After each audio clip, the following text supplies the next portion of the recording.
Well, I guess this is a case where we'll have to agree to disagree. I don't agree to that. Neither do I.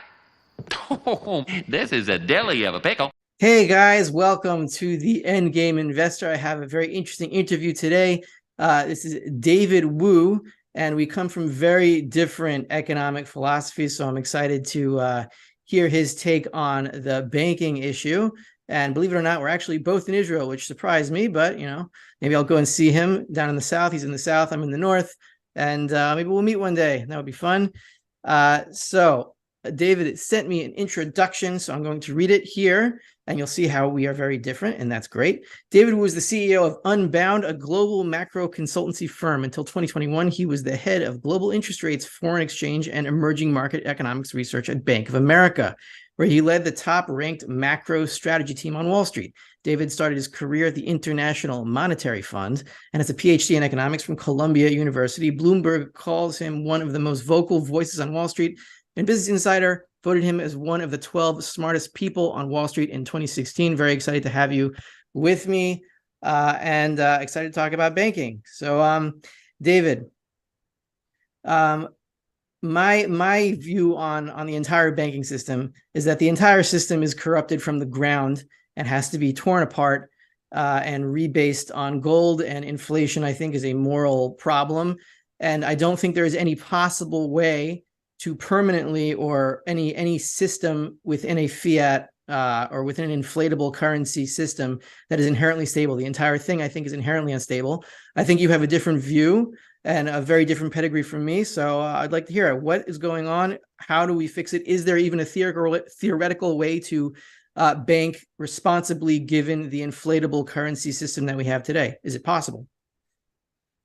I think yes. I personally think, listen, again, like it's true I worked on Wall Street for 20 years, and my wife said that, like my wife was embarrassed, for 20 years because every time she had to introduce her husband, she would introduce me as this guy who actually makes a living from helping rich people make even more money, right? So I think from that point of view, you might say that I come from within the system, but then again, I left Wall Street. Now, in order to basically, to try to explain to the rest of the world how actually the conventional system works and why it's worth saving. By the way, it's not, when you're talking about the banking system is corrupt, I think we need to be very clear about what we mean by corruption, because are you saying that the bankers are corrupt? Are you saying the banks are corrupt? Are you saying the central bank is corrupt? Because there are many different types of corruption, and then there's no doubt there's corruption that goes on. Well, let me answer that quickly and then continue. What I mean, so that you can address it, by the banking system is corrupt, I'm not talking about any individual person or any individual institution or even the Federal Reserve. I'm talking about the entire way that it is structured, that it is legitimate to issue a currency that is not backed by real money, which I define as gold, in a 1-to-1 100% reserve system. I think anything other than that is inherently immoral, and that is corrupting. And trying to operate around the system where a central bank or even a regional bank or any kind of bank can just create currency without backing it with gold is wrong and inherently unstable and immoral. That's first of all, it's absolutely not true that any bank can go out there and create money that doesn't exist. Okay. Because for one thing, this is where reserve requirement comes in. Okay.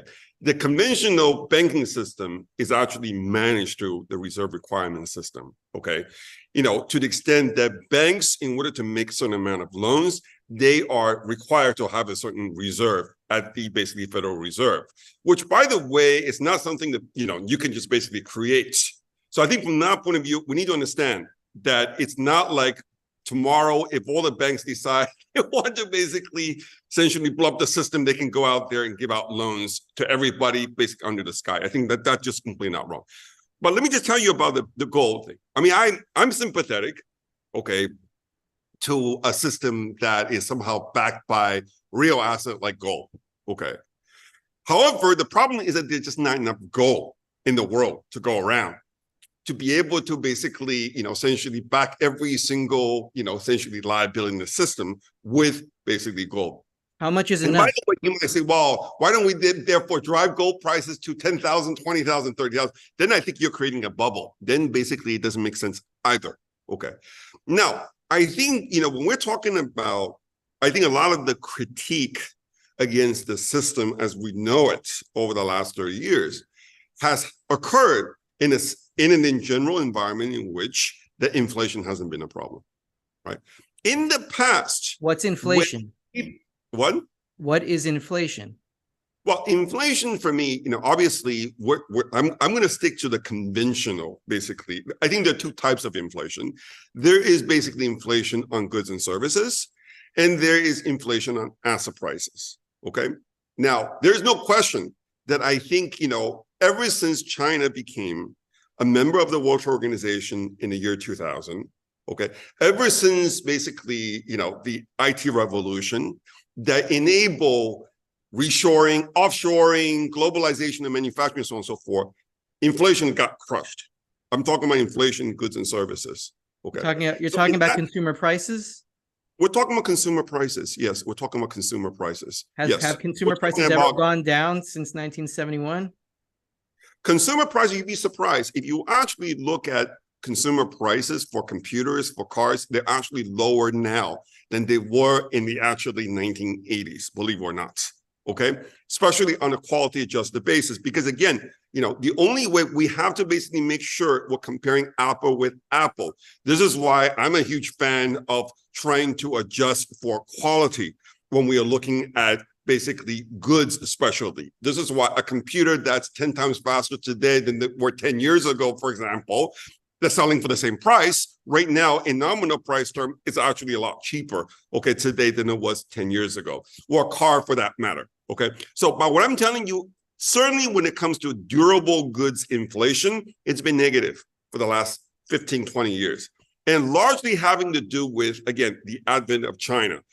Basically, the fact that companies been able to produce more cheaply by offshoring to China. And then, but that obviously process is now reversing.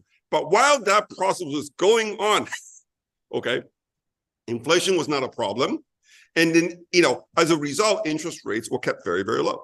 And I personally, during that whole entire time, I was against that. I mean, because I thought like, well, listen, we should not just basically measure inflation basically on goods and services, but also on asset prices, because then asset prices went through the roof, right? Because like house prices, stock prices, so on and so forth. So from that point of view, it's ironic, but in this environment, in the last 30 years, basically as a result of very, very low, basically consumers, goods and consumer inflation for goods and services, interest rates became too low, and that unleashed huge inflation for asset prices. Hold on, can I challenge you for 1 second? Yes, please. So you said that asset prices were going through the roof, etc. Okay. However, since 1971, if you take the S&P 500 versus gold, gold is outperforming asset prices. So I would say, yeah, in dollar terms, asset prices were inflating, but it's an illusion because measured against real money, which is still gold, it's just an inflationary illusion. Why is gold, so gold's kind of special because there's not that much gold about. So basically people want to hold some gold. Yeah, India basically consumes 20% of gold. And as Indian basically, you know what? I don't think that is a measure stick of anything to say that, gold has outperformed S&P 500, therefore basically everything is basically a bubble. That doesn't make any sense. Okay, good. So now we're getting into the philosophy. Gold is completely unproductive. We have to remember, gold is a completely unproductive asset. It doesn't generate any returns, okay? It just basically, how are dollars? It's a hard metal that looks good, but that's about it. But how are dollars productive? You cannot judge everything the last 40 years in the world based on whether it did better or worse than gold, because that has no meaning in itself. Are dollars productive? Dollars, dollars to the extent it's a liability issued by the U.S. government, and there's an economy. You said gold isn't productive. Are dollars productive? The dollar, yes, it's more productive. Why? Because basically, when we're talking about dollars, right, we're talking about because the capitalist economy is based on the idea of growth. Okay. In order to grow, and growth is basically the fundamental driver of improvement in people's standard of living. The reason why people today live better than we did 100 years ago is because we've been growing. Okay. In order to grow, we need to invest, because without investment, there is no growth. Now, for people or companies to invest, they need to be able to borrow money. They need to be able to finance that investment. Okay. So therefore, the role of banks is to channel savings into investment so that the economy can grow, so that people can improve their basically standard of living. Okay. And then the job of the central bank is to set the interest rate that will basically keep the saving and investment in more or less in balance, so that we don't see rampant inflation. So you believe in price controls? No, I do not believe in price control at all. Well, you just said that the central bank's job is to manipulate interest rates. That's what they're supposed to do. Isn't that the price of everything? No, their job is to set interest rates so that demand and supply. Isn't the interest rate a price? Are in balance. What? Isn't an interest rate a price? Well, interest rate, it's a price of a certain kind. Yeah. Okay, so the central bank's job is to set prices. No, what prices? We're talking about prices of risk-free rates. Yes. The global economy, there are lots of different prices. Wait, hold on. Do interest rates affect the prices of everything in the economy? Indirectly, perhaps, but not only. Okay, so indirectly, so if you're going to set the price of an interest rate, you're indirectly going to set the price of everything. So you believe in price controls. You could, no, that's not it. Because what we have to first understand is this, right? Inflation, too much inflation is not a good thing, right? Because for one thing, I would say any inflation is a bad thing. I don't know if any inflation is a bad thing, but I would say that inflation in general is a bad thing, to the extent that especially poor people, okay, tend to basically be much more vulnerable to inflation than rich people. Because, I don't agree with that. No, that's absolutely true. Because rich people, they have more ways to hedge against inflation, okay, than basically poor people, okay? Because typically when inflation is going up, asset prices are usually going up. And usually, rich people own more assets. They own more gold, for example, okay? So from that point of view, whether it's stocks or bonds, whatever it is. So in general, I don't like it when inflation is too high, because it exacerbates income inequality and wealth inequality in society. This is the role of the central bank. The first role of the central bank is to basically maintain more or less low interest rates. I'm not talking about low inflation. I'm not talking about zero basically inflation. 2 or 3% inflation, sort of, to me, that's low enough. And then that's their job. Their job is what is that? What does that mean? 2 to 3% inflation. What is that? What do you mean? What is that? What does that mean? What does that mean? We're trying to measure, okay, consumer prices, okay. How do you do that? And I spend in aggregates, right? So basically, whatever the consumption basket of an average person, okay, because we want to basically make sure the prices don't go through the roof. The central bank's job is to basically take the prices of the goods in that basket and basically trying to make sure it doesn't go out of control. Okay, and so then you would say, sorry, so then you would say that before central banks, right? Before we had these institutions to control these prices, they must have gone really out of control, and now they're much more stable. Is that what you're saying? No, because again, I think, again, you have to know a little bit of history about this. Okay. In the past, before there were central banks, when everything was basically silver, whatever, this is how basically Richard the Lionheart, basically decided to join the crusade to basically conquer Jerusalem. What does he do to be able to finance it? He basically debased the silver in circulation by basically mixing copper with the silver. Isn't that what we're doing now? What? Isn't that exactly what we're doing now? I'm not saying whether this is what we're doing or not. I'm just telling you, in the history of man, that's always been the case. Well, so you're saying governments steal through debasement? No, I don't think. How do they steal? Government stealing from who?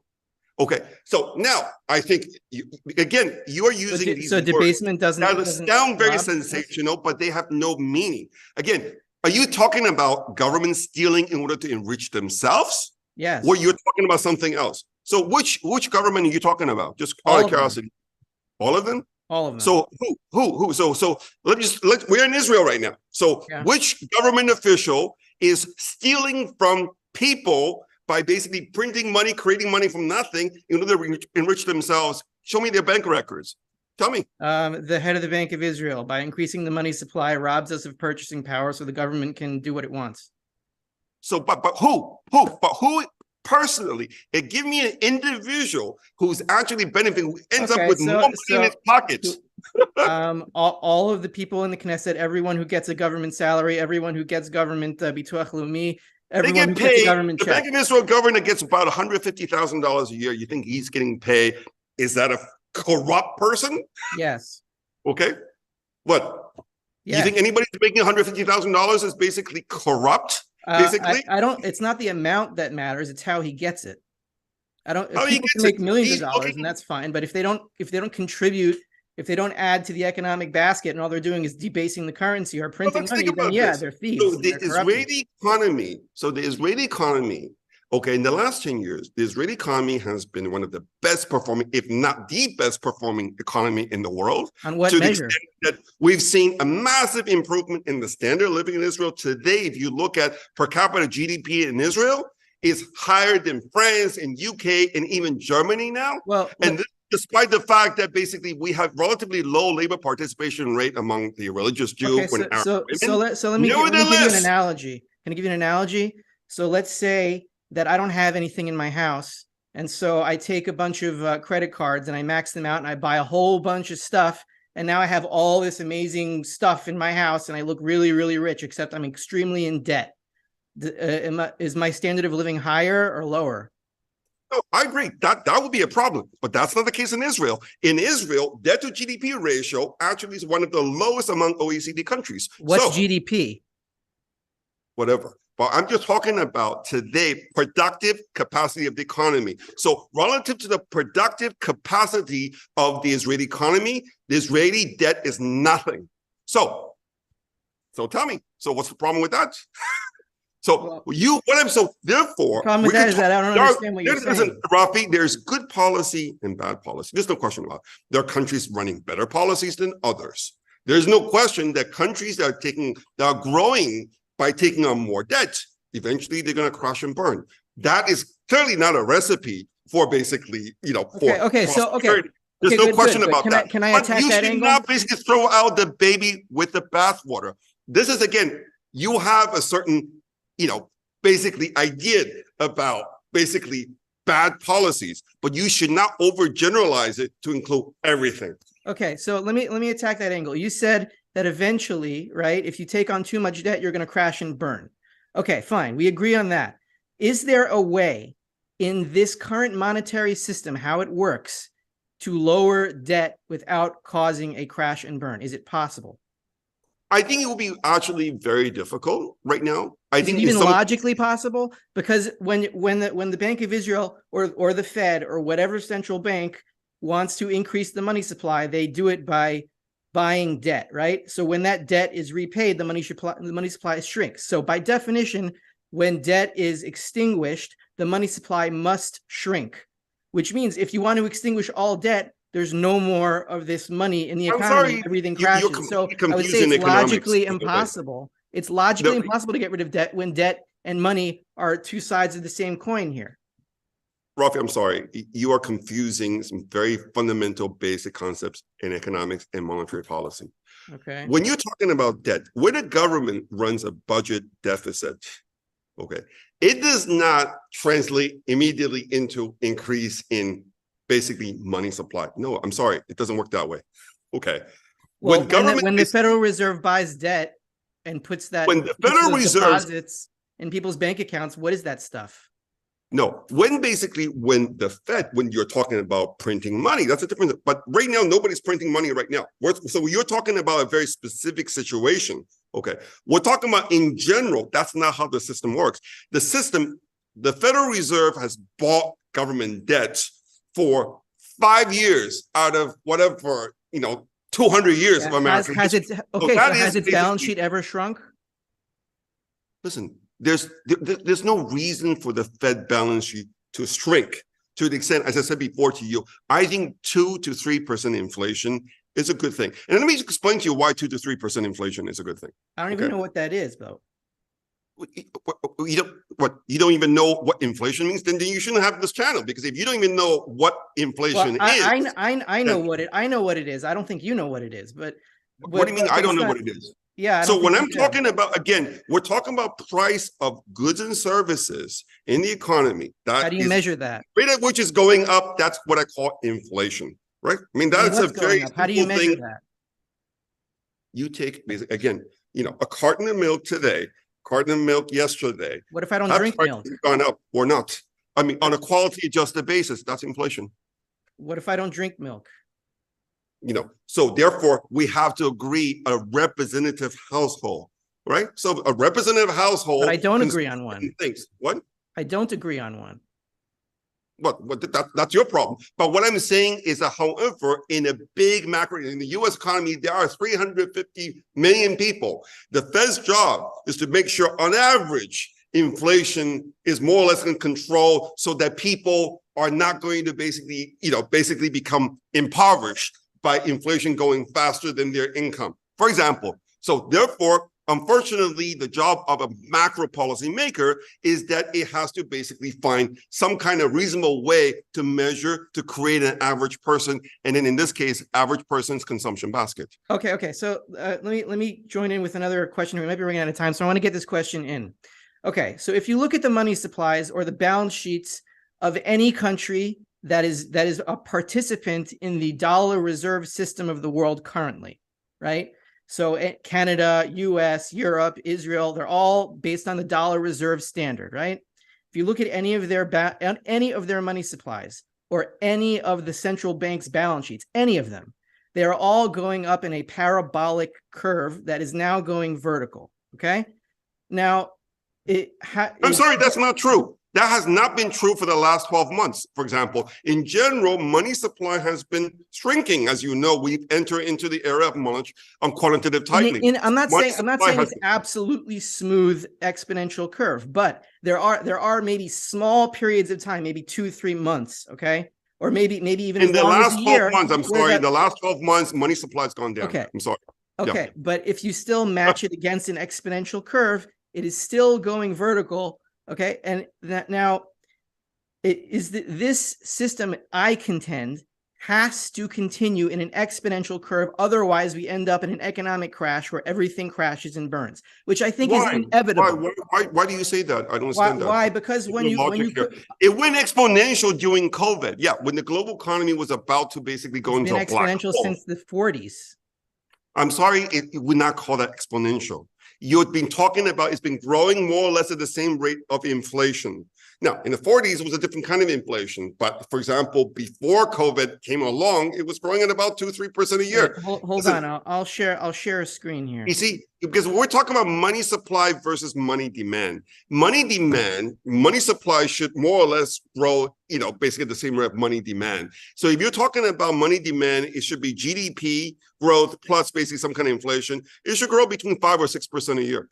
I mean, if you are Israel, for example, which is what's been basically doing before COVID came along, 5 or 6% a year. Okay, so I'm going to share a screen here to show you what I mean about exponential growth of the money supply. Why isn't it working? Hold on. Share. So here we have the money supply, right? Since it goes back to 1980. But look, I understand that there are certain small periods of time when the money supply can jerk a little bit down, a little bit up, right? And when it stops growing, as it did in 2008 here, you have a serious crash. And it's still growing in an overall exponential growth pattern. Is there any way that this stops? You don't even know what the definition of exponential. This is not what I call exponential at all. This is not even geometric. This is actually a gradual upturn that's more or less, if you look at how much it's gone up over this period, it's more or less in line with basically the nominal GDP growth basically the countries that we're talking about. Wait, So isn't that a exponential. tautology? Isn't that a tautology though? Because GDP is the amount of dollar transactions in an economy. Wouldn't it always rise with the amount of money in an because economy? the way you thing. think about this is right. That's No, A because equals A. GDP, when we're talking about, first of all, this is important economics 101. What is GDP growth? What is potential GDP growth? What is sustainable GDP growth? What is structural? GDP growth comes down to two things, by the way. One is population growth, and the other is productivity growth. What is GDP growth? What is that thing? What are you talking about? It's basically the productive capability of the economy. What's it measured in? It's measured in goods. The amount of goods I thought it was measured in dollars. We're able to produce. I thought it was measured in dollars. What? No, we don't measure in dollars. Of course not. Of course not. So hold on. When they say GDP of America is $20 trillion, that's not dollars? Listen, first of all, there is a very big difference between nominal GDP versus real GDP. Generally speaking, how is real GDP measured? What unit? The Federal Reserve and in the Bank of Israel, they're mainly interested in real GDP, which is measuring goods and services. How are those goods and services measured? How are those goods and services measured? They measure in what unit? Constant price terms. In what unit? In dollars? In dollars, but in constant. Okay, so it's measured in dollars. And now you're saying that if you increase the amount of dollars, you will increase the GDP. But how does that tell me anything? No. That's not at all. What I'm telling you is this: the starting point, where you say, okay, but how much should we have nominal GDP growth, interest rates, and so forth? The starting point is what is the potential growth rate of the economy? How are you measuring the growth rate? In constant price terms. The potential basically productive capability of the economy should be somewhere between, let's say if your population growth is around 2% a year, and then your productivity grows around 2% a year, that's 4% a year. So that's productivity. That's basically what? What is productivity? What are you measuring it in? Productivity, again, is how much each person can produce. How much in what unit? Goods and services, in terms of goods and services. In what unit? What? In what unit? In volume. As I said, value dollars, right? Dollars. We can call it We can call it anything you want to. It doesn't matter. What do they call it? I'm not going to call it anything I want to. What do they call it when they say GDP? They call it in dollars. They call it in dollars. But this is where the misperception people like yourself, you don't understand. Which is that even they call it in dollars, they said it's constant price. In other words, they say, it's constant price term in 1973. It's as though that basically prices have not gone up since 1973. So we're using 1973 prices to measure GDP. So for every single year, because we want to know is how much the real goods, the volume of goods and services the economy is basically producing at any given point in time, relative to last year, the year before that. The only way we can compare that, obviously we can say, how are you going to add up 2 cars plus basically 2 trucks and 5 apples? You have to translate into something that actually has a common denominator. In this case, we use the dollar, obviously. However, we didn't say, the prices of these things have gone up by various different. We want to basically deflate everything so that we're comparing apple with apple throughout this whole entire period. So we want to know how much the actual GDP in terms of volume has actually grown in this period. That's how we actually do it. So what I'm telling you, when you think about it that way, okay, your starting point is what's your productivity growth? What's your basically population growth? And you decide how much your real GDP is going to be growing. On top of that, you say, we should probably have 2% inflation. Okay. And you add that 2% inflation on the, let's say 3 or 4 basically percent, productivity growth and population growth. And you say, money supply should probably grow at around 6 or 7%. Okay. Now, I get that. That's standard Keynesian thinking. That's how we do it. Okay, so here's a different question. Do you think it is possible that the dollar collapses to 0, and on the other side, it becomes completely dead? Like, no, it doesn't work at all. Then the other side of that equation is, what do you think the world would look like? Do you think it would be different at all if gold were, let's say, $50,000 an ounce tomorrow? Listen, I'm bullish gold, but that's a different story. I'm not talking about the price of gold. I'm saying, what would the world look like? What do you think it would happen? And do you think the dollar collapsing to 0 is possible? I think, first of all, dollar collapsing to 0 is very unlikely. Okay, because for the dollar, because at the end of the day, let's think about this. any great thing about exchange rate is that it's a relative price. So dollar against something else. For the dollar to go to zero, something else will have to go to infinity. So the question is, what is going to go to infinity?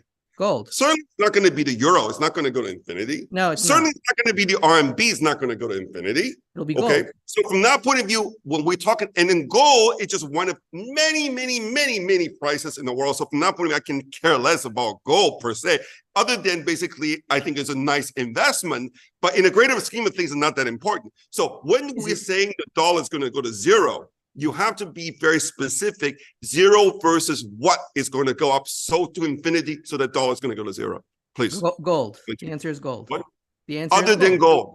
Other than gold, again, gold is a very small part of the global economy. It's a tiny part. It's 0.001%. Okay. So tell me something else I don't know. So you're talking about gold as a commodity. I'm talking about gold as a money. Now, in my way of thinking, gold isn't just another commodity. It is still the money that we still use today. When you use a dollar to buy a good or a service, you're not using a dollar, you're using a gold substitute. And the minute that the exchange rate between gold and its substitute, which is still the dollar, the minute that goes to infinity, the dollar is dead. In every single hyperinflationary economy that has ever existed in the world, the price of dollars in that currency goes to infinity. And therefore, the price of everything relative to that fiat currency goes to infinity. And prices return to being denominated in gold ounces, which is what is going to happen this time. Now, let me ask you a different question, a very basic question. How do you know how much work you have to do today? I don't actually, by the way, because thank God, I spent 20 years on Wall Street. I did extremely well. I retired at 50 and I can. Well, then how does the average person know how much how does the average person know how much work he has to do in any given day in order to maintain his basic standard of living? He needs to basically, well, that's a very question. Depends what, different basic standard of living basically is different from person to person. But obviously it's a question of how much you need to basically make is question. Work is how much money you think you need to be able to maintain your standard. How does he know how much money he thinks he needs? How does he know that? Where does he get this information? He has to basically, again, he has to decide, go out there and decide, okay, that's exactly, I'm glad you basically said that. He has to figure out what is his consumption basket and figure out how much he has to pay for each component of his consumption basket. How does he know how much he has to pay? He'll be able to actually know how much he needs. Yes. But how does he know this? What, he could do some math, right? I mean, find out. So do you drink milk? Do you use toilet paper? Do you pay rent? How does he know how much all this stuff costs? He can go out and basically find it. These days on the internet, it takes you basically 5 seconds. Okay, right? So basically he know what I'm trying to get at is he knows how much things cost today because he knew how much they were yesterday. That makes sense? Yes. Okay. Yeah. I mean, now more or less, yesterday. So yesterday, how did he know? Because the day before? Yeah, sure. That makes sense? Yeah. Okay, fine. Yes. So if we go back all the way in time to the point when the gold standard was ended and Nixon said no longer is gold going to be redeemable at a constant $35, or we could go back to Roosevelt, how did people know what prices were when the dollar was gold? It was the same thing. I mean, there was, by the way, there were still dollars basically in Nixon's time. So people were they were not thinking in terms of gold. They're still thinking in dollars. Okay, so that's what I'm saying. How much? Because when they went to work, they were earning in dollars, not in gold. Okay, so my point is that we have prices of goods and services in the world. This is very important information because it allows us to know how much work that we have to do any given day of our lives in order to maintain a standard of living. Okay, it tells us how much work we have to do and how much money we can spend because we have a price array from the day before. Now that price array goes all the way back in time, day after day after day, into the past when dollars were actually gold.